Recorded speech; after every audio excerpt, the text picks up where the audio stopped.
Ladies and gentlemen, thank you for being here at such a short notice.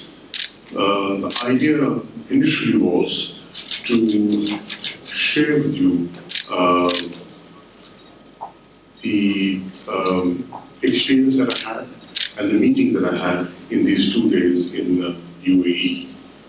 But an important development has cropped up, and I thought through you I would share this with the people of Pakistan and with the international community. I've learned through our intelligence sources, and they have picked up this information, that India is planning a surgical strike against Pakistan. This is a serious development, and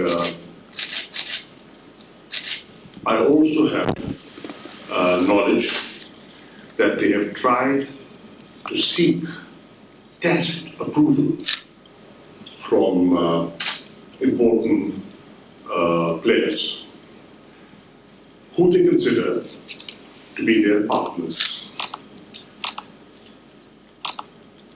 This misadventure is being planned, in our opinion, by India to divert attention from serious internal issues. They have been there and they're mounting.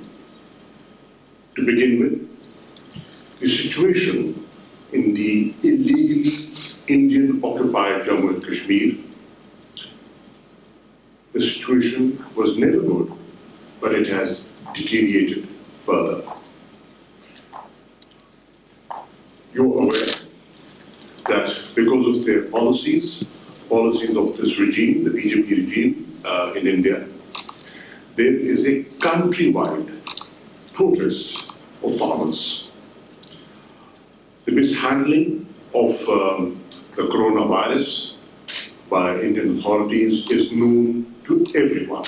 The impact that it is having on their economy is known to all of you. Now, that protest is growing. The opposition parties, lawyers, civil society, and trade unions have expressed their support for the farmers across India. Then you also are aware of the fact that minorities are increasingly uncomfortable in India. You know, the Citizen Amendment Act, the protests that you see in Assam because of NRC, they have not gone away. That issue is simmering, and it's not just the Muslims, Dalits, Sikhs, and others are, they are fairly disturbed. So, keeping that in view, they want to divert attention. And hitting Pakistan is, in their opinion, a good way of unifying a divided nation. Pakistan and I exposed Indian designs through a dossier which was shared with the media, with the press, and with the international community on the 14th of November this year, in which I highlighted with irrefutable evidence the Indian sponsorship of terrorism in Pakistan, how their soil was being used against Pakistan, how they were using soil in the neighborhood, planning, financing, providing material support to terrorists, and actually promoting terrorism inside Pakistan. Then the EU Info Lab has recently exposed India for fake websites that they have launched, fake NGOs, informal parliamentary groups, with their sole objective to malign Pakistan. That is also in your knowledge. Through you, I want to tell India very clearly that Pakistan is fully prepared to respond and to defeat their designs. We will do it effectively, as we did respond immediately and effectively in February 2019, and we will respond effectively if they choose this path and if they do not desist from this adventure.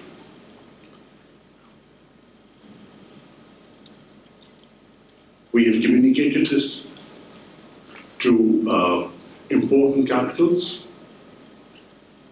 We have shared the information that we have picked up with important capitals, and they are fully aware of Indian designs and our resolve. In our opinion, Pakistan feels that if they undertake this misadventure, it will seriously undermine the Afghan peace process,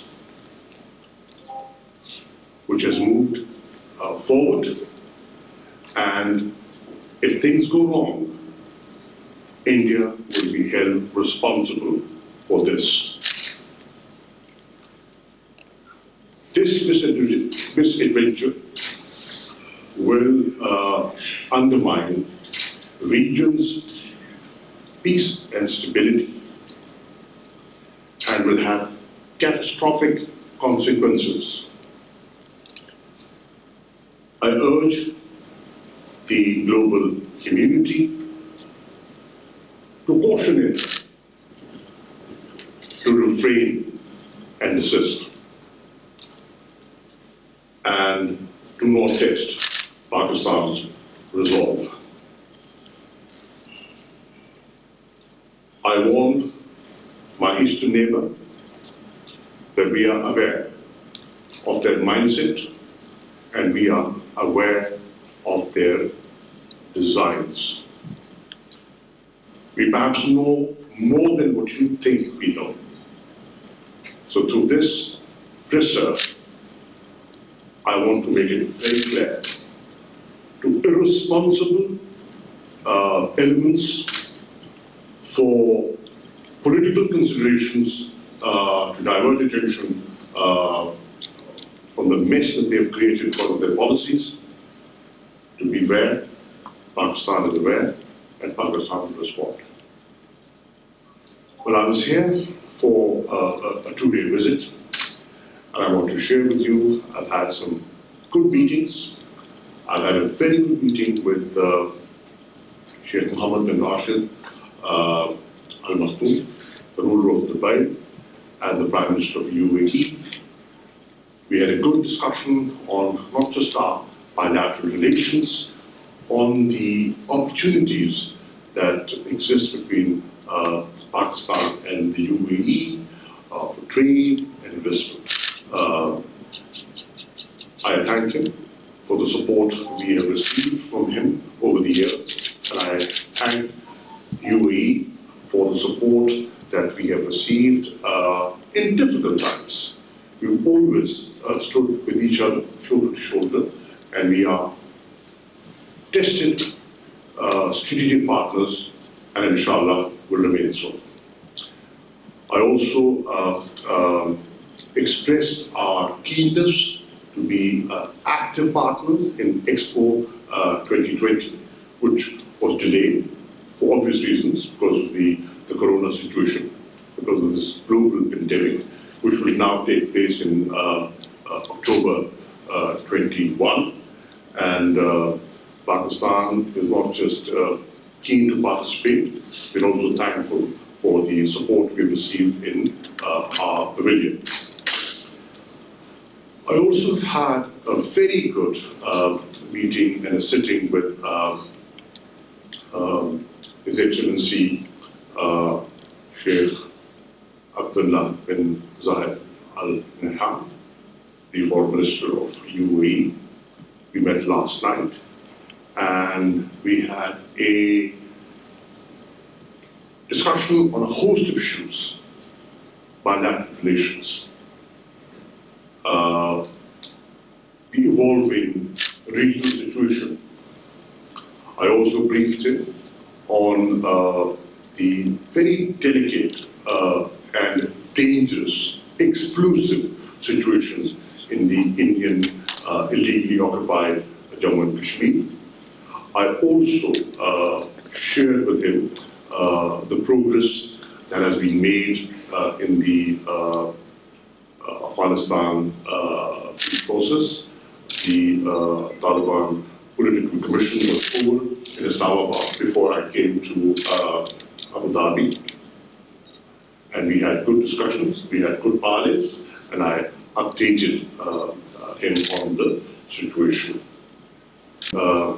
Meeting the head of the intelligence as soon as we finish, and there are other issues that will be taken up there.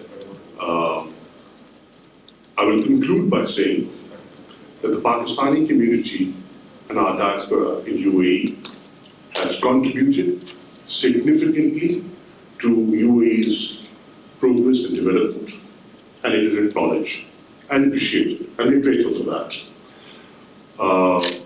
There are some issues of concern that I discussed, and I will be, and I'm expecting a resolution of them.